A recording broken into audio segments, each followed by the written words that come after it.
Bli. Yan guys, oh. Yan ang paano maligo yung kalabaw, mga lods.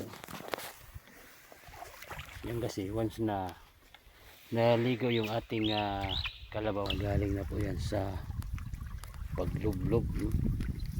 Naligo, sinainitan mga lods. Kanyang dito sa may ilalim ng punong kahoy.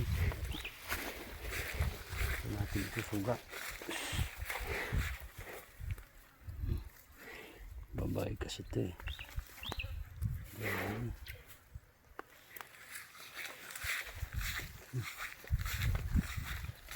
Sa ating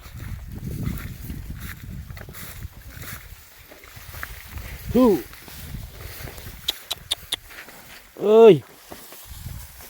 Kay.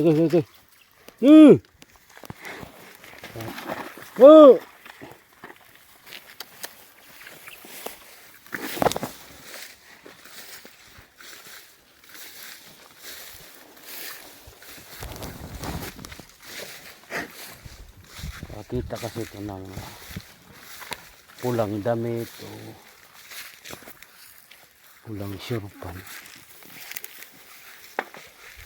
Kagalit kasi itong kalabaw na ito mga lods. Up! Yaw!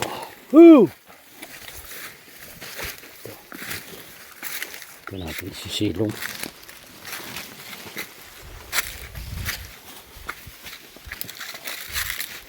Yung kalabaw pag kita kasi yung kalabaw lods, may posibilidad na pwede siyang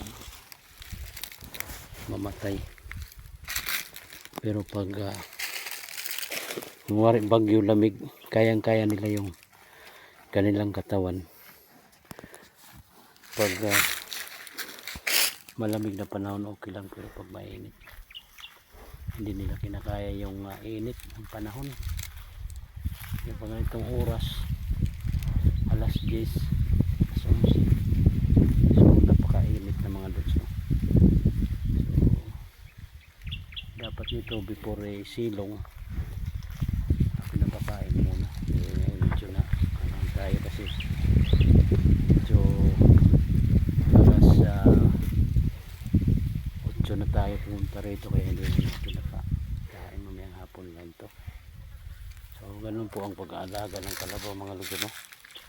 Wala siyang tinatawag na gastos kasi hindi ka naman bibili ng feeds, isusuga mo lang, papakainin mo lang ng damo.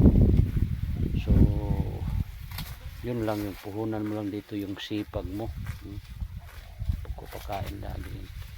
Ang labis nito, mayroon kang lupa, yung boundary yan, itong lupa yan, napakalawak yung lupa na yan, doon. Pero hindi naman sa amin, ito yung sa amin, hindi sa kabila na ganyan. Lagyan mo ng barbed wire yung boundaries at para hindi ka na magsugaw, no? Hindi ka na magpasilong araw-araw. Pag once na yung bakod mo ay naka-barbed wire paikot, kahit na anuhin mo lang yan, bitawan mo lang yan, pakawalan mo lang yan, wala nang problema. Kusa na lang magkahanap sila ng masisilungan pag mainit na. Yun ang malakihang farm, ganun ang ginagawa para hindi na matrabaho. Yun ang yung unang mamuhunan ka talaga, lagay ng barbed wire paikot para ang purpose ay hindi siya lumayo o makawala, kundi dyan lang sa area na linagyan mo ng barbed wire. So okay, dito lang muna tayo, no? Bye bye, thank you for watching, God bless you.